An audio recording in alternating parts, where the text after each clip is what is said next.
မိကပါရှင်ဒီနေ့တော့အကပီတာရှိတယ်နော်ရှင်ဒီမှာလေးရှင်ဒီမှာရှင်အတရားဖပါနေရှင်အနော်ရှိတယ်နော်ရှင်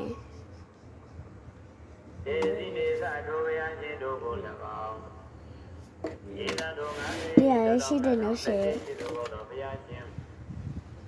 အရေးမတွက်နိုင်တော့ဘုရားရှင်တို့ဤတရားတော်မြတ်ကို၎င်းဒီအကြောင်းဟာသကေသတပိသသံဃာတော်မြတ်ကို၎င်းအဟံကျွန်ုပ်သည်